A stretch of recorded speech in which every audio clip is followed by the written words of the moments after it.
दोस्तों आज है 6 जून 2025 और आज निर्जला एकादशी का व्रत है। वैसे व्रत 7 जून को भी है, तो बहुत से भक्त हैं जिन्होंने कि आज ये व्रत धारण किया हुआ है, मतलब 6 जून को निर्जला एकादशी का व्रत है अगर आपका। तो आज की वीडियो में आप जानेंगे कि निर्जला एकादशी व्रत का पारण आपको कब करना है और कैसे करना है। क्योंकि जब हम एकादशी का व्रत करते हैं तो बहुत महत्वपूर्ण होता है पारण करना। पारण यानी कि व्रत खोलना। अगर पारण सही तरीके से ना किया जाए, सही समय पर ना किया जाए, तो उस व्रत का हमें संपूर्ण फल प्राप्त नहीं होता है, और विशेषकर निर्जला एकादशी जैसे महाव्रत का। तो आज की वीडियो में पारण की संपूर्ण विधि और दान कब करना है, कैसे करना है, किन चीज़ों का करना है, सारी जानकारी शेयर करने वाली हूँ। वीडियो को अंत तक देखिएगा और अगर वीडियो पसंद आ जाए तो इसे लाइक भी जरूर कीजिएगा, क्योंकि आपके लाइक्स, आपके कमेंट्स मेरे लिए बहुत महत्वपूर्ण होते हैं। यही एकमात्र जरिया है जिनसे मुझे पता चलता है कि आपको ये वीडियो अच्छी लगती हैं और आपके लिए ये वीडियो उपयोगी है। तो अगर वीडियो अच्छी लगे तो लाइक तो ज़रूर ही किया कीजिए। निर्जला एकादशी का व्रत जब हम धारण करते हैं तो एकादशी के सूर्योदय से द्वादशी के सूर्योदय तक निर्जल रहा जाता है। लेकिन इस बार ये अवधि बढ़ गई है, क्योंकि हरिवासर बहुत देर से समाप्त हो रहा है और इसकी वजह से दोपहर में व्रत का पारण होगा। मतलब जो भक्त 6 जून को एकादशी का व्रत धारण कर रहे हैं उन्हें 7 जून को दोपहर में व्रत के पारण करने का शुभ मुहूर्त प्राप्त हो रहा है। और वो शुभ मुहूर्त है दोपहर में 1:44 से दोपहर 4:31 तक। इसी बीच में आपको अपना व्रत खोलना है, व्रत का पारण करना है। अब बात करें कि पारण करने की विधि क्या होती है, तो देखिए, जब हम एकादशी का व्रत करते हैं तो पूरे दिन एकादशी को व्रत रहते हैं। रात्रि में जागरण करने का जितना हो सके प्रयास करते हैं। अगर आप पूरी रात्रि जागरण कर लेते हैं तब तो अत्यंत ही श्रेष्ठ है। इसके बाद द्वादशी तिथि में ब्रह्म मुहूर्त में उठकर और नित्य कर्मों से निवृत्त होकर स्नान कर लीजिए। स्नान करने के बाद भगवान श्री हरि विष्णु की विधि विधान से पूजा करते हैं और इसके बाद तुलसी की पूजा करते हैं। तुलसी की पूजा के बिना व्रत को संपूर्ण नहीं माना जाता, तो तुलसी में आपको जल भी देना है और धूप दीप जलाकर विधि विधान से तुलसी की पूजा कर लीजिए। लेकिन हाँ, तुलसी के पत्ते तोड़ने नहीं हैं आपको, ठीक है। एकादशी, द्वादशी, पूर्णिमा, अमावस्या, कुछ विशेष तिथियां होती हैं, चतुर्दशी को भी तुलसी के पत्ते तोड़े नहीं जाते हैं। तो भगवान विष्णु की पूजा करने के बाद आपको तुलसी की पूजा करना है और इसके बाद जब तक सूर्योदय हो जाता है तो सूर्यदेव को भी जल दे दीजिए। अब आपको भगवान श्री हरि विष्णु को अपने व्रत को समर्पित करना है। जिस प्रकार से हम व्रत धारण करते हैं विधि विधान से, संकल्प के साथ और पूरे नियम के साथ, उसी प्रकार से व्रत का समापन भी किया जाता है। अपना व्रत, अपनी पूजा, जो भी हमने साधना की है, जो भी नियम पालन किया है, जैसे भी बन पड़ा है, वो सभी चीज़ें भगवान को अर्पित कर दी जाती हैं। तो इसके लिए आपको अपने हाथ में जल लेना है, पुष्प लेना है और भगवान श्री हरि विष्णु से प्रार्थना कीजिए कि हे श्री हरि विष्णु, हे जगत के पालनहार, आपकी कृपा से, आपकी प्रसन्नता के लिए निर्जला एकादशी का व्रत मैंने धारण किया, जो आप ही को समर्पित करती हूँ या करता हूँ, उसे स्वीकार कीजिए। इस व्रत में, पूजा पाठ में, ध्यान में, उच्चारण में किसी भी प्रकार से जाने अनजाने मुझसे कोई भूल चूक हुई हो तो इसके लिए मुझे क्षमा कीजिए और मेरा व्रत, मेरी पूजा, मेरी प्रार्थना स्वीकार करके मुझ पर कृपा कीजिए। मुझे सदैव आपका स्मरण रहे, आपकी भक्ति मुझे प्राप्त हो, आपकी निश्चल भक्ति मुझे प्राप्त हो और आपकी कृपा मुझे प्राप्त हो। इस प्रकार से भगवान से प्रार्थना कर लीजिए, क्षमा प्रार्थना कर लीजिए और फिर आपके हाथ में जो सामग्री है, जल और पुष्प, ये आपको भगवान के चरणों में अर्पित कर देना है। अब आपका व्रत, आपकी पूजा संपूर्ण हो गई। इसके बाद आपको पारण के लिए, यानी कि व्रत खोलने के लिए शुद्ध और सात्विक भोजन अपने घर में बनाना है। अब जैसे कि 7 जून को दोपहर में आपको पारण का अवसर प्राप्त हो रहा है, शुभ मुहूर्त प्राप्त हो रहा है, तो व्रत तो आप तभी खोलेंगे जब शुभ मुहूर्त होगा। तो ऐसे में बहुत सारे भक्तों के प्रश्न है कि क्या हम सुबह के समय जल पी सकते हैं, मतलब सुबह की पूजा पूर्ण करने के बाद क्या हम जल ले सकते हैं। देखिए, अगर आप निर्जल एकादशी का व्रत कर रहे हैं, मतलब बिना जल के आप एकादशी का व्रत कर रहे हैं, तो ऐसे में आपको शुभ मुहूर्त में ही अपना व्रत खोलना है, व्रत का पारण करना है। पारण अर्थात हम जब निर्जल करते हैं तो जो हम जल ग्रहण करते हैं वही हमारा पारण होता है, ठीक है। तो ऐसे में आपको शुभ मुहूर्त का ध्यान रखना चाहिए। शुभ मुहूर्त में आप अपना व्रत खोल लीजिएगा, मतलब जल पी लीजिएगा। लेकिन अगर आपसे बिल्कुल नहीं रहा जा रहा है, स्वास्थ्य ठीक नहीं है, तो आप जल पी सकते हैं। सुबह की पूजा पूर्ण करने के बाद भी आप चाहें तो भगवान से प्रार्थना करके चरणामृत ले सकते हैं, कोई दिक्कत नहीं है, ठीक है। स्वास्थ्य का ध्यान आपको पहले रखना है। लेकिन अगर किसी प्रकार से आप रह जाते हैं तो आपको ध्यान रखना है, दोपहर में जो शुभ मुहूर्त है उसी समय आपको अपना व्रत खोलना है।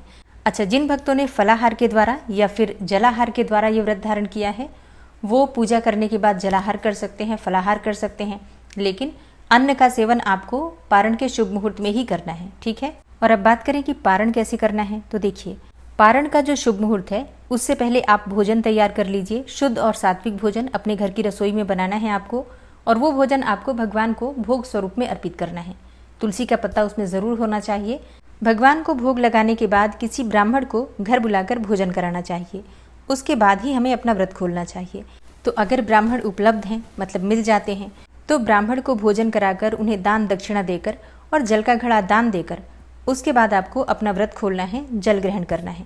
लेकिन अगर ऐसा नहीं हो पाता है, कोई ब्राह्मण नहीं मिलता है, तो ऐसे में आपको ब्राह्मण के निमित्त भोजन की कच्ची सामग्री निकालनी है, जैसे कि आटा, दाल, सब्जी, चावल। इसके अलावा जो भी आप दान करना चाहते हैं।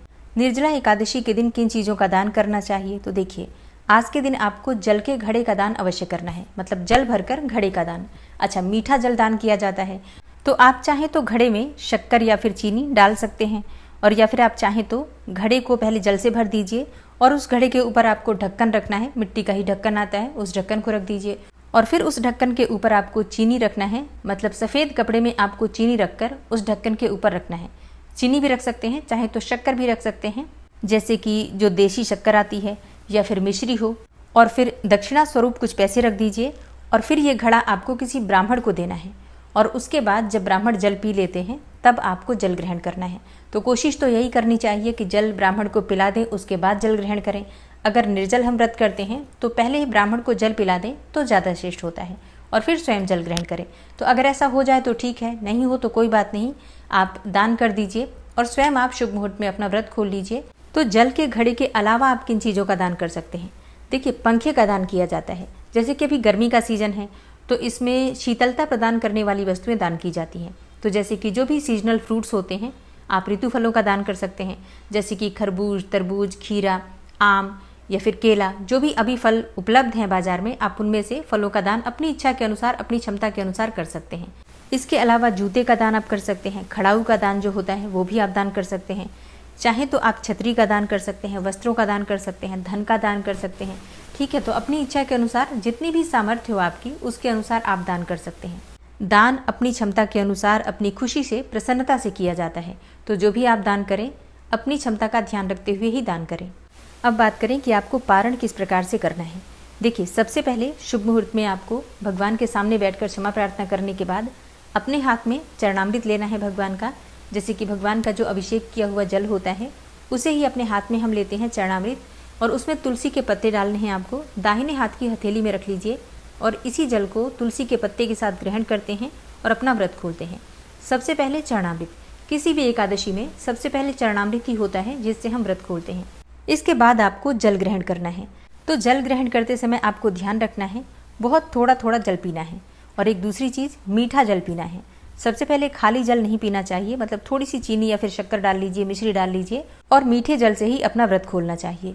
एक और चीज़, थोड़ा थोड़ा जल पीजिए, एक बार में बहुत सारा जल नहीं पीना है, क्योंकि निर्जला एकादशी का व्रत था। आपने पूरे दिन निर्जल व्रत धारण किया, मतलब 32 घंटे तक का आपका निर्जल व्रत रहा। अब अगर आप एकदम से जल पीते हैं तो पेट में दर्द हो जाता है, कई प्रकार की परेशानियां लोगों को देखने को मिल जाती हैं। तो इस बात का ध्यान रखना है, जल थोड़ा थोड़ा पीजिए, ठीक है। और इसके बाद आपको अन्न से, यानी कि भगवान का जो प्रसाद है, उससे अपना व्रत खोलना है, ठीक है। अच्छा, आपका एक प्रश्न आया है कि निर्जला एकादशी व्रत के दिन जो हम भगवान को भोग स्वरूप में वस्तुएं अर्पित करते हैं, जैसे कि फल या मिठाई इत्यादि, तो उन चीज़ों का क्या करें। देखिए, कुछ चीज़ें आप जब दान करते हैं तो उसमें दान कर देंगे, और कुछ चीज़ें प्रसाद स्वरूप में स्वयं ग्रहण करेंगे, ठीक है। वो तो भगवान का भोग है, प्रसाद है वो आपके लिए, आप स्वयं भी खा सकते हैं, वितरित भी कर सकते हैं। उसमें से कुछ चीज़ें ब्राह्मण को, कन्या को दान भी कर सकते हैं, ठीक है। अच्छा, एक और प्रश्न आया है कि अगर हमने 6 और 7 दोनों ही दिन व्रत धारण करना है, तो क्या फिर 6 जून को जो हम व्रत धारण करते हैं उसका भी पारण करना पड़ेगा 7 को, फिर 7 को हम व्रत धारण करें? नहीं, ऐसा नहीं करना है।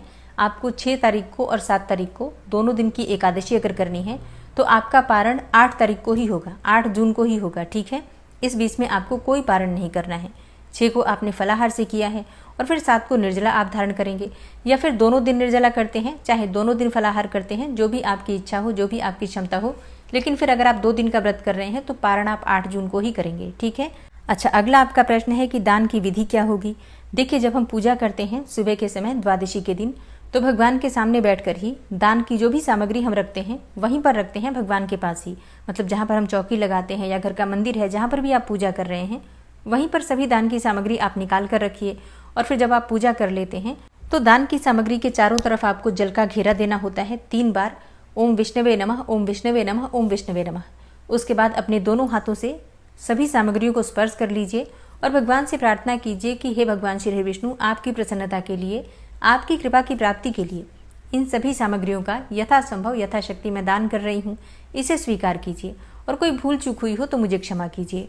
दान की सामग्री के साथ आपको दक्षिणा अवश्य रखना है।